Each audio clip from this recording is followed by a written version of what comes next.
हरे कृष्णा। भगवान की वाणी श्रीमद् भागवत गीता की जय। आप सभी का बहुत बहुत स्वागत है आज की इस चर्चा में। आज हम बात करेंगे भागवत गीता 9वें अध्याय के श्लोक संख्या 33 की। ये सेकंड लास्ट श्लोक है और भगवान अपने रहस्य दिल के खोल के यहाँ बता रहे हैं। देखिए, जैसे हमने पढ़ा है पहले भी, माता का एक हम उदाहरण लेते आ रहे हैं कि माता की दृष्टि हमेशा बालक पर ही होती है, ऐसे ही भगवान की दृष्टि अपने अंशों पर है। अब कैसे है उसे समझते हैं। जीव भगवान का अंश होने से शुद्ध है, चेतन है, अविनाशी है, उस बूंद की तरह है पानी की जो पवित्र है। लेकिन जैसे वो बूंद मिट्टी के साथ मिलती है, संबंध बनाती है, तो वो गंदी हो जाती है, दूषित हो जाती है। ऐसे ही जब जीव आत्मा प्रकृति के साथ संबंध जोड़ता है तो वो अलग अलग आचरण वाला बन जाता है। 29वें श्लोक में हमने देखा था, भगवान ने कहा, ना मैं तो किसी से द्वेष करता हूँ, ना किसी के साथ पक्षपात करता हूँ, सभी के लिए समभाव हूँ, किंतु जो भी भक्ति पूर्वक ये भजंती तू माम, जो भक्ति पूर्वक मेरी सेवा करता है वह मेरा मित्र है, मुझ में स्थित रहता है और मैं भी उसका मित्र हूँ। तो भगवान ने बता दिया कि मैं संपूर्ण प्राणियों में सम हूँ, किसी भी प्राणी से मेरा राग और द्वेष नहीं है। जो लोग सिद्धांत से, मान्यता से, नियमों से, भगवान से सर्वथा विरुद्ध चलते हैं, उन्हें भगवान ने कहा दुराचारी। वो दुराचारी हैं। वो भी जब भगवान के प्रति अपनापन करते हैं, अगर भजन में लगते हैं, तो भगवान क्या कहते हैं, मैं उन्हें पापी नहीं मानता। भगवान ने 9:30 में कहा, कोई जघन्य से जघन्य कर्म करता है, किंतु यदि वह भजते मामन्य भाग, अगर वो मुझे भक्ति में रत रहता है, मेरी भक्ति में, तो उसे क्या करना चाहिए, साधु रेव स मंतव्य, उसे साधु मानना चाहिए, क्योंकि वो कैसा है, वो अपने संकल्प में अडिग रहता है। भगवान ने 9:30 में ये बताया। तो जो भगवान में अपनापन करता है, भगवान की तरफ चलता है, तो भगवान क्या कहते हैं, मैं उसे पापी कैसे मान सकता हूँ, नहीं मान सकता। और भगवान उसे क्या कहते हैं, क्षिप्रम भवति धर्मात्मा, उसे वो तुरंत धर्मात्मा बन जाता है और स्थायी शांति को प्राप्त होता है। क्योंकि भगवान का अंश है ना, इसलिए वो हमेशा पवित्र ही है। आत्मा कभी कलंकित, कभी दूषित नहीं होती। ये तो शरीर संबंध बनाता है इस संसार से, तो दूषणा आती है। तो ये जो दोष हैं उससे आत्मा दोषी नहीं हो सकती। तो भगवान कहते हैं आत्मा को मैं दोषी नहीं मानता। ये तो उत्पत्ति और विनाशशील शरीरों के साथ जो तुमने मैं, मेरा, तू, तेरा करके ये जो तुम माया के अधीन हो गए हो ना, और दुराचार करते हो, पापाचार में लग गए हो, लेकिन हो तो तुम मेरे ही बच्चे, मेरे ही अंश। तो ऐसे ही भगवान पाप योनि वालों के बारे में 9:32 में बता रहे हैं। पाप योनि मतलब जिनके पूर्व के पापों के कारण उन्हें चंडाल या नीच योनियों में, पशु पक्षी आदि योनियों में जिनका जन्म हुआ है, ऐसे पाप योनि वाले प्राणी भी मेरे शरण होकर मेरे को पुकारें तो भगवान कहते हैं मैं उनका भी कल्याण कर देता हूँ। तो भगवान बता रहे हैं, निम्न जन्मा स्त्री, वैश्य, शूद्र ही क्यों ना हो, वो परम धाम को प्राप्त होते हैं। तो भगवान बड़ा सुंदर बता रहे हैं, मेरी शरण ग्रहण करके उद्धार हो जाता है। तो भगवान ने बताया कि वर्तमान के जो पापी हैं, दुराचारी जिन्हें कहा, और जिन्होंने पूर्व जन्म के जो पापी हैं, तो भगवान ने इन दोनों नीचे दर्जों के मनुष्य का वर्णन किया है 9:30, 31 और 32 में। फिर भगवान ने स्त्रियों का भी वर्णन कर दिया, वैश्यों का भी, शूद्रों का भी, कि वे भी मेरा आश्रय लेकर परम गति को प्राप्त हो जाते हैं। और जो आज बात कर रहे हैं ना भगवान, वो बात कर रहे हैं उत्तम दर्जे के मनुष्यों की। उत्तम दर्जे का मनुष्य जिसने पूर्व जन्म में अच्छे आचरण किए और इस जन्म में ऊंचे कुल में पैदा हुआ, पवित्र है, ऐसे ब्राह्मण और क्षत्रिय भी मेरा आश्रय लेकर परम गति को प्राप्त हो सकते हैं, होते हैं, इसमें संदेह क्या है। तो श्लोक संख्या आज देखिए 33 में भगवान क्या कह रहे हैं, किं पुनः ब्राह्मणा पुण्य भक्ता राज ऋषय तथा अनित्यम असुखम लोकम इमं प्राप्य भजस्व माम। भगवान कह रहे हैं धर्मात्मा, ब्राह्मणों, भक्तों तथा राज ऋषियों के लिए तो कहना ही क्या है। इस क्षणिक दुखमय संसार में आ जाने पर मेरी प्रेमा भक्ति में अपने आप को लगाओ। भजस्व माम, भगवान कह रहे हैं भजस्व माम, प्रेमा भक्ति में लगो। माम मतलब मेरी। क्या करके? जब तुम इस अनित्यम असुखम लोकम में आ ही गए हो, अपने कर्मों की वजह से तुम्हें ब्राह्मण बनने का मौका मिला, तुम राजा बने, राज ऋषि बने, तो अब क्या करो? प्राप्य भजस्व माम, मेरा भजन करो। भजन करके अपना उद्धार कर लो। तो कहने का मतलब है यहाँ पर भगवान ने जो 30 से 33वें श्लोक तक बात की है ना, भक्ति के कुछ अधिकारी बताए भगवान ने। देखिए कौन अधिकारी हैं? जो दुराचारी हैं, जो पाप योनियों में हैं, जो स्त्रियां हैं, वैश्य हैं, शूद्र हैं, और आज बताया ब्राह्मण और क्षत्रिय। तो सबसे पहले भगवान ने किसका नाम लिया? भगवान ने दुराचारी से शुरू किया 9, 30, 31 में। इसका कारण पता है क्या है? भगवान ने पहले उच्च दर्जे के अपने श्रेष्ठ भक्तों का नाम नहीं लिया। भगवान ने यहाँ नहीं कहा कि ब्राह्मण या क्षत्रिय, नहीं, भगवान ने कहा दुराचारी भी अगर भजन करे तो वो भी भक्ति में लगकर मुझे प्राप्त कर सकता है। क्योंकि देखिए जो जितना छोटा और अभिमान रहित होता है ना, वो भगवान को उतना ही अधिक प्यारा लगता है। और कहीं किसी के मन में ये ना आए कि नहीं मैं तो छोटा हूँ, मैं तो नीच हूँ, क्या मुझे भगवान मिलेंगे? तो पहले भगवान ने उसे स्वीकारा है, उसे गले लगाया है। तो दुराचारी जो होता है उसका अच्छाई का, सद्गुण सदाचारों का अभिमान है ही नहीं, क्योंकि उसे पता है वो नीच है, उसे पता है स्वभाव में वो छोटा है, वो दीन है। इसीलिए भगवान ने सबसे पहले दुराचारी का नाम लिया है। और ये 12वें अध्याय में भी हम बात करेंगे कि भगवान को भक्त प्यारे हैं, भगवान को अत्यंत प्यारे हैं अपने भक्त। तो यहाँ हमें समझना है कि भगवान ने क्या कहा? वर्ण, आचरण, व्यक्तित्व से भगवान की भक्ति में कोई फर्क नहीं पड़ता। क्योंकि ये जो वर्ण है, ये जो आचरण है, ये व्यक्तित्व है, ये सब शरीर के संबंध है और हम शरीर नहीं हैं। यही मूल भूल है हमारी। हमने अपने को शरीर के साथ पहचान बनाकर भगवान से विमुक्ता कर ली है। परंतु भगवान का संबंध स्वरूप के साथ है, भगवान का संबंध हमारी आत्मा के साथ है। भगवान कह रहे हैं ममैव वांछो जीव लोक जीव भूत सनातना। तो जब भगवान के साथ हम अपना संबंध जोड़ेंगे, उनके सम्मुख होंगे, हम भगवान का भजन करेंगे अनन्य भाव से, तब उद्धार में देर नहीं है। क्योंकि भगवान के घर में कोई फर्क नहीं है किसी भी एक प्राणी से दूसरे प्राणी में। भगवान ने तो कह ही दिया है कि मैं किसी के साथ द्वेष नहीं करता, सम्मोहम सर्वभूतेषु, समस्त जीव भगवान कह रहे हैं। हर बार भगवान कहते हैं समस्त जीव, सुहृदम सर्वभूतानाम। तो भगवान फर्क नहीं करते, क्योंकि भगवान के अंश हैं हम, और अंश पवित्र है और उद्धार हो सकता है। तो समझने का प्रयास कीजिए कि जो भक्ति के 7 अधिकारी बताए गए हैं ना, विशेषता क्या है? वो किसी भी वर्ण से हो, किसी भी आश्रम से हो, किसी भी भाव वाला हो, जैसा भी आचरण वाला हो, भगवान के संबंध में कोई फर्क नहीं है। हर एक कोई भगवत भक्ति कर सकता है।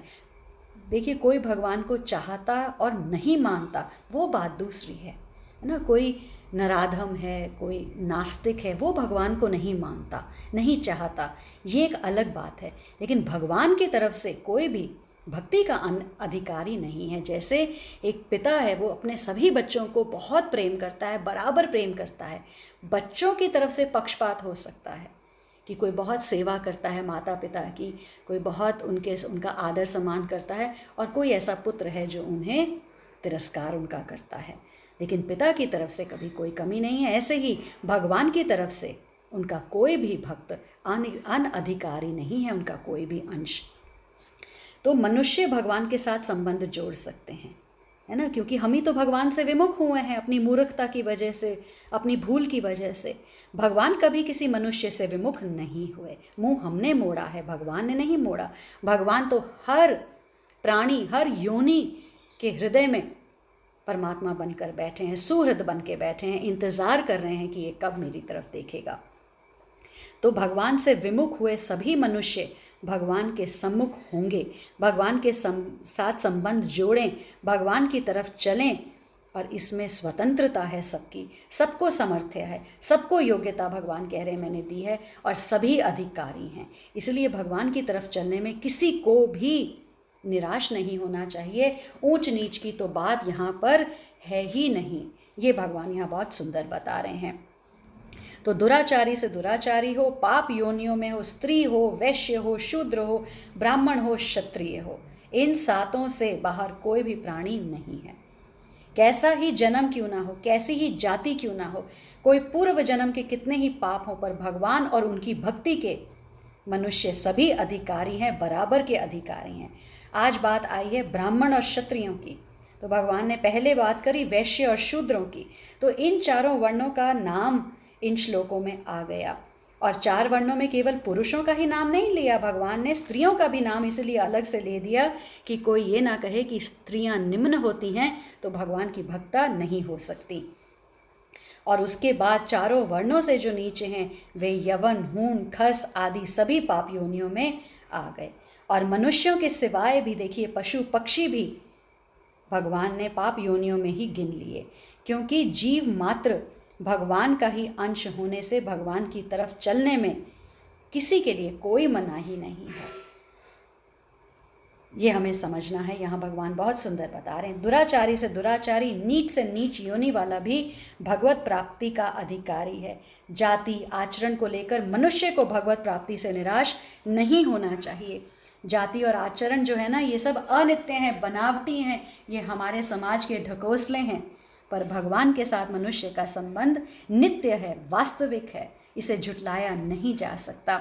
भगवान केवल भक्ति का संबंध ही मानते हैं, जाति का, आचरण का, जन्म का नहीं।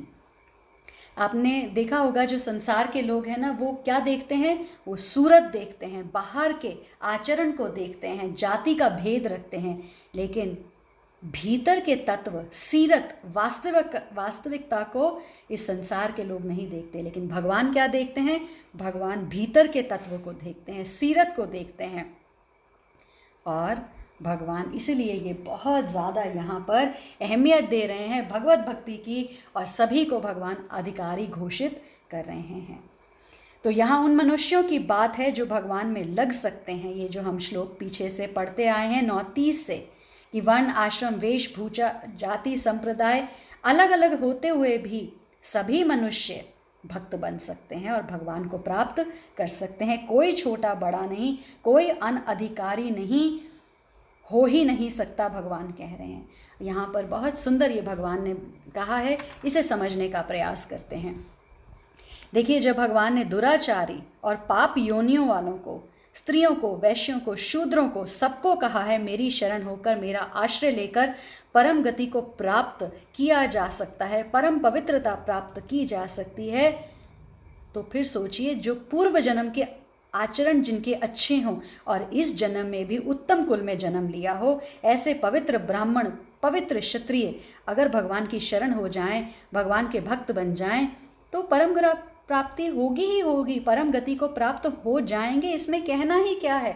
भगवान कह रहे हैं जब मैंने इतने दुराचारियों को भी अपनाया है, तो तुम तो मेरे सद्बालक हो, सदाचारी हो, तुम तो महात्मा हो, जन्म से भी कर्म से भी, तो निसंदेह परम गति को प्राप्त हो जाएंगे।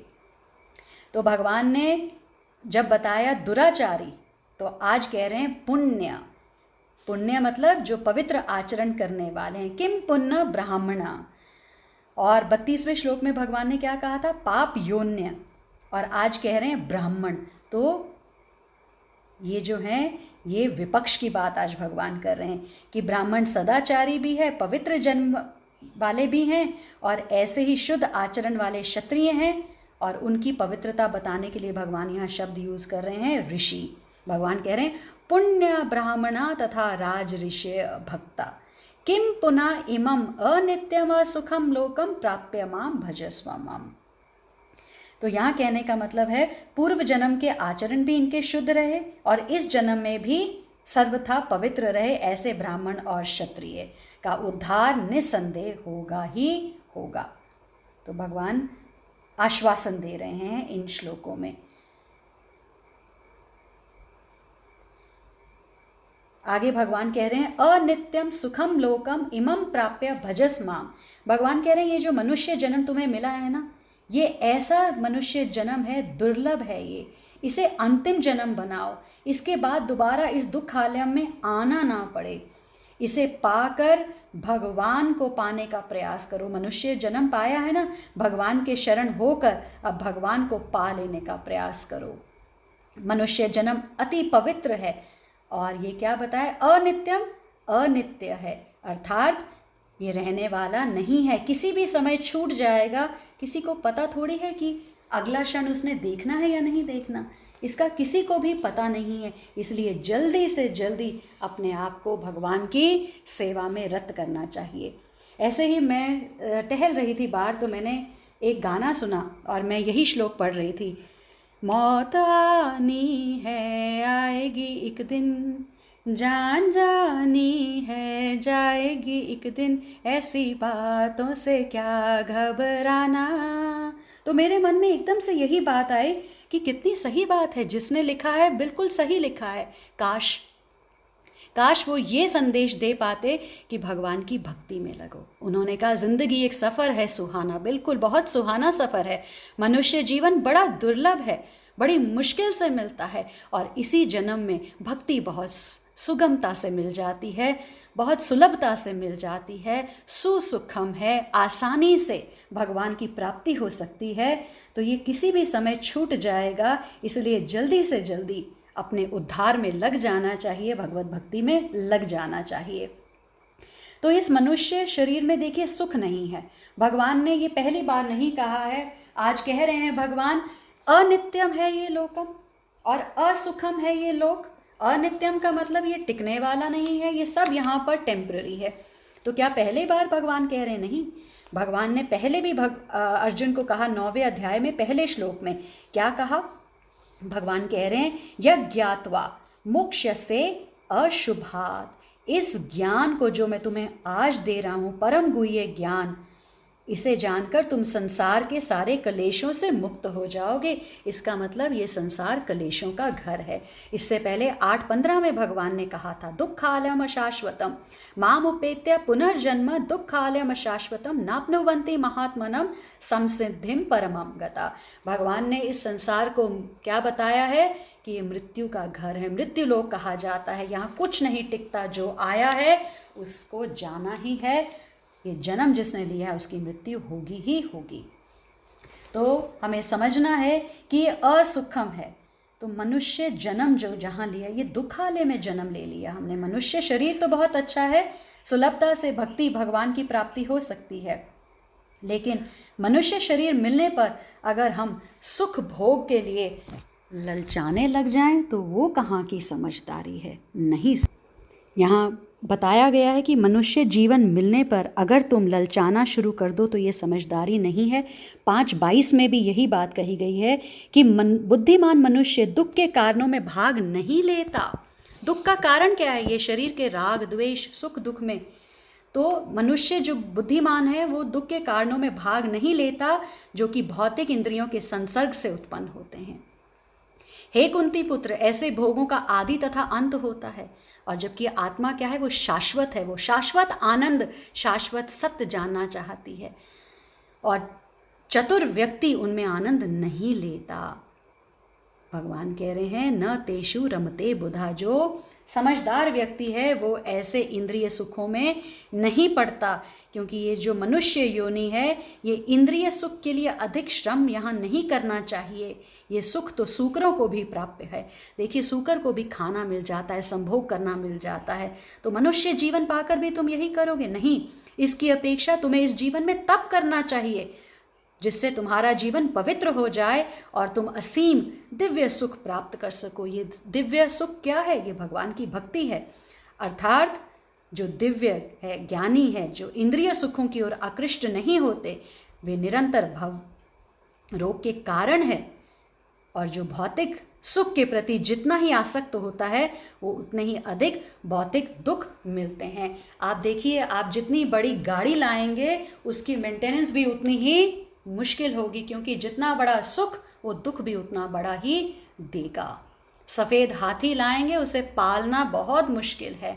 इसलिए सादा जीवन, उच्च विचार अगर हम जिएंगे इस तरह से तो सुख ही सुख है, क्योंकि इंद्रियों के तर्पण में दुख ही दुख है। ज़्यादा खा लेंगे, जीवा के पीछे भागेंगे तो पेट खराब हो जाएगा, वज़न बढ़ जाएगा, वो फिर मेरे दुख का कारण बनता है। ज़्यादा महंगा फ़ोन ले लिया, वो टूट गया या चोरी हो गया, दुख का कारण बनता है। तो यहाँ बताया है, मनुष्य शरीर मिलने पर सुख भोग के लिए ललचाना नहीं चाहिए। ललचाने में और सुख भोगने में अपना भाव और समय खराब नहीं करना चाहिए, क्योंकि यहाँ कुछ टिकने वाला है नहीं। गाड़ी ले लो, फ़ोन ले लो, कपड़ा ले लो, कुछ भी कहीं पर भी इन्वेस्ट करोगे वो दुख ही देगा। इसलिए सिंपल चीज़ों में इन्वेस्ट करो कि अगर नुकसान हो भी जाए, गुम जाए या टूट जाए तो मुझे दुख नहीं होगा, बस मेरा काम चलना चाहिए। उतना ही खाइए जितना पचा सकते हैं। इस शरीर और आत्मा को सुखद रखने के लिए जितना ग्रहण करने की ज़रूरत है उतना ही ग्रहण कीजिए। अगर इकट्ठा करने के होड़ में, संघर्ष में लग गए, संग्रह की संघर्ष में लग गए तो ये जीवन हाथ से निकल जाएगा। तो यहाँ बताया है इमम लोकम। इमम लोकम मतलब भगवत प्राप्ति के लिए मनुष्य शरीर मिला है। अगर इस जन्म में भगवत प्राप्ति करना, अपना उद्धार करना भूल गए तो फिर पता नहीं कैसा शरीर मिले, और उन शरीरों में, उन जन्मों में ऐसा मौका मिलेगा नहीं। इसलिए भगवान कहते हैं कि इस मनुष्य शरीर को प्राप्त करके केवल मेरा भजन कर। भगवान क्या कह रहे हैं? भजस्व माम, मेरा भजन कर। तो इस अनित्यम असुखम लोकम आ तो गया है, प्राप्त करके तू आ तो गया है, अब क्या कर? भजस्व माम। तो सब भजन करने से ही आती है। मनुष्यों में जो भी विशेषता आएगी भजन करने से ही आएगी। भगवान कह रहे हैं माम भजस्व। भगवान का तात्पर्य कि ये मेरा भजन करने से मेरे को कुछ लाभ नहीं होगा। अगर तेरे को लग रहा है कि मैं कह रहा हूँ कि मेरा भजन कर मुझे लाभ होगा, नहीं, तेरे को महान लाभ होगा। क्या महान लाभ होगा? 84 लाख योनियों में जन्म मृत्यु के चक्रव्यूह से छूटकर तो मेरे धाम को, अपने घर को प्राप्त होगा। आप बताइए, माँ बच्चे के पीछे पीछे घूमती है खाने की थाली ले लेकर, खा ले बेटा, खा ले बेटा। क्यों? इससे क्या माँ को कुछ प्राप्त होगा? माँ को कुछ लाभ होगा? नहीं, महान लाभ बच्चे को होगा, उसे पोषण मिलेगा। इसी तरह से अगर हम भजन करेंगे तो ये भगवान के लाभ के लिए नहीं है, ये मनुष्य के लाभ के लिए है। हमारा जीवन सुधरेगा, ये जीवन भी सुधरेगा और परलोक भी सुधरेगा। तो भगवान कह रहे हैं इसलिए तत्परता से केवल मेरी तरफ लग जा। भजस्व मां, मेरा ही उद्देश्य, मेरा ही लक्ष्य प्राप्त करने का रख। ये जो तू संसारिक पदार्थों का जो भागम भाग तूने लगा रखी है संग्रह की, ये बात समझ ले कि विधान से ये स्वतः आएगा। जैसे गर्मी के बाद सर्दी, सर्दी के बाद फिर गर्मी आती है, ऐसे ही जो तेरा है विधान से, जो तूने कर्मों में लिखवा के लाया है वो तुझे मिलेगा ही मिलेगा। तू अपनी तरफ से इन पदार्थों का लक्ष्य उद्देश्य मत रख, उन पर दृष्टि मत डाल, उनको महत्व मत दे। तू मुझे महत्व दे, मेरे भजन में लग और अपना जन्म सार्थक कर। तो भगवान बहुत सुंदर यहाँ पर ये बात बता रहे हैं जो हमें समझनी है, क्योंकि हम समझ कर भी अनजान बने हुए हैं। ऐसा नहीं है आज ही हम पहली बार सुन रहे हैं, हमने बहुत बार सुना है, लेकिन हम अनजान बने हुए हैं और हम भगवान के भजन में नहीं लगते।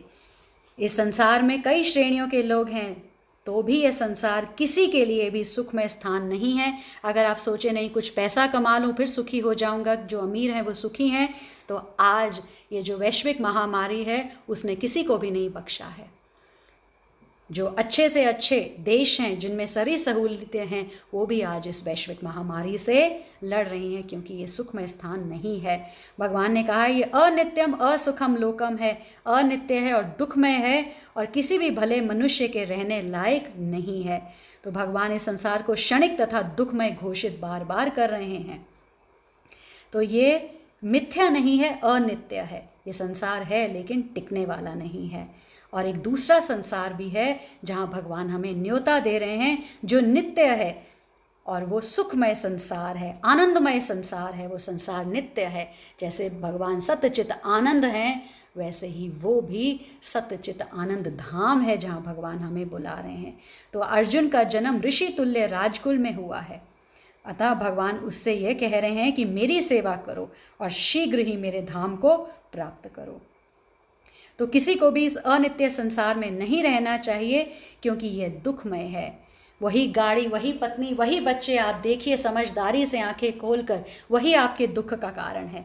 तो प्रत्येक व्यक्ति को भगवान के हृदय से लगना चाहिए। भगवान बाहें फैलाकर खड़े हैं, एक प्रेममयी स्नेहमयी पिता की तरह आलिंगन करना चाहते हैं, हमें गले लगाना चाहते हैं ताकि हम सदैव सुखी रह सकते हैं।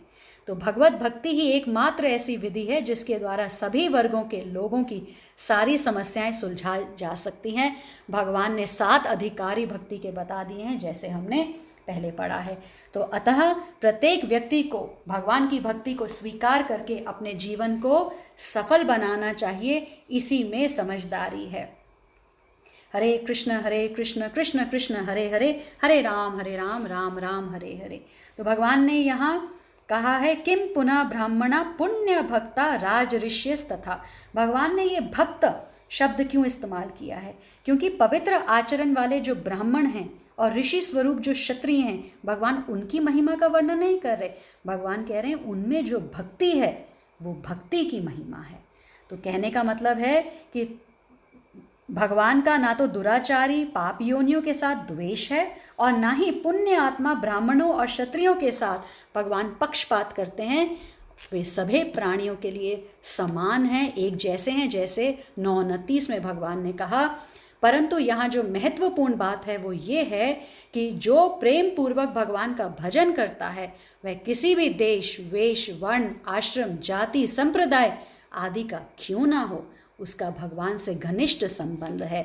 भगवान ने पहले भी कहा है मयि ते तेषु चाप्यहम्, वो मेरा मित्र है, मैं उसका मित्र हूँ। देखिए श्रील प्रभुपाद ने देश विदेश जाकर पाश्चात्य देशों में हरि नाम का पताका फहराया है, क्योंकि भगवान कह रहे हैं किसी भी देश में कोई भी वेश का हो, वर्ण का हो, आश्रम का हो, जाति का हो, संप्रदाय का हो, मेरा सबसे घनिष्ठ संबंध है। कारण क्योंकि सब तुम मेरे अंश हो। इसीलिए दुराचारी, पाप योनि, स्त्रियां, वैश्य, शूद्र, ब्राह्मण और क्षत्रिय ये 7 भक्ति में एक हो जाते हैं, इनमें कोई भेद नहीं रहता।